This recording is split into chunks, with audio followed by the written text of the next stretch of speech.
გამარჯობა. ამ ვიდეოში ვისაუბრებთ მიკრომენეჯმენტზე, უпростоრად იმაზე, თუ რატომ ხდებიან მენეჯერები, მიკრომენეჯერები. ერთ-ერთი გავრცელებული მიზეზი გახლავთ წინა ხელმძღვანელი. თუ წინა ხელმძღვანელი, ვისაც თქვენ ექვემდებარებოდით, იყო მიკრომენეჯერი და რაღაც პერიოდის მერე თქვენ დაწინაურდით, არის დიდი ალბათობა იმის, რომ წინა ხელმძღვანელისგან მემკვიდრეობით წამოიღოთ მიკრომენეჯმენტის ელემენტები. ასევე ერთ-ერთი ყველაზე გავრცელებული მიკრომენეჯმენტის მიზეზი შესაძლოა იყოს გუნდი, ვინც თქვენ გექვემდებარებათ. თუ გუნდის წევრები არიან ახალბედები, არ აქვთ დიდი გამოცდილება, ამ შემთხვევაში ხშირად მენეჯერები მიმართავენ მიკრომენეჯმენტის სტრატეგიას.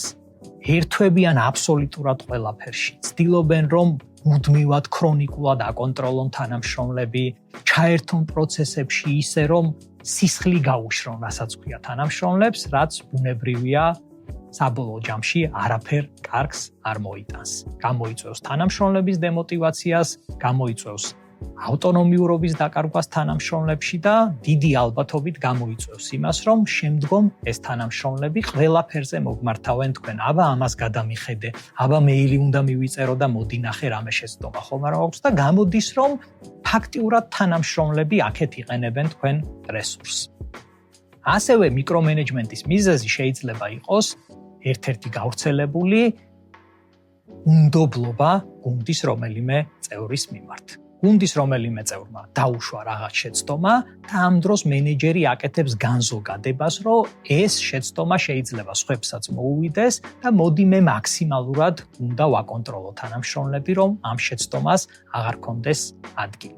რა უნდა გავითვალისწინოთ მენეჯერებმა იმისათვის, რომ ჩვენი მართვის სტილი არ გადავიდეს მიკრომენეჯმენტში. რა თქმა უნდა, გარკვეული დოზით ჩართულობა იქ, სადაც რისკი მაღალია. ყოველთვის მენეჯერი ჯობია ჩაერთოს, ჯობია ყოველთვის პულზე ხელი გქონდეს, მაგრამ რაღაცეებში თუ მე თავისუფლებას მივცემ თანამშრომლებს, ეს გაზრდის გუნდის შემოქმედებასაც, გაზრდის იმას, რომ უფრო პასუხისმგებლობით მოეკიდებიან თანამშრომლები რაღაც საქმეებს და ასევე ექნებათ იმის мотиваცია, რომ მე როგორც თანამშრომელი წვეთ რაღაცეებს, შემიძლია დამოუკიდებლად მივიღო რაღაცეებზე გადაწყვეტილება, რაც საბოლოო ჯამში დაეხმარება გუნდს, იყოს უფრო მოტივირებული.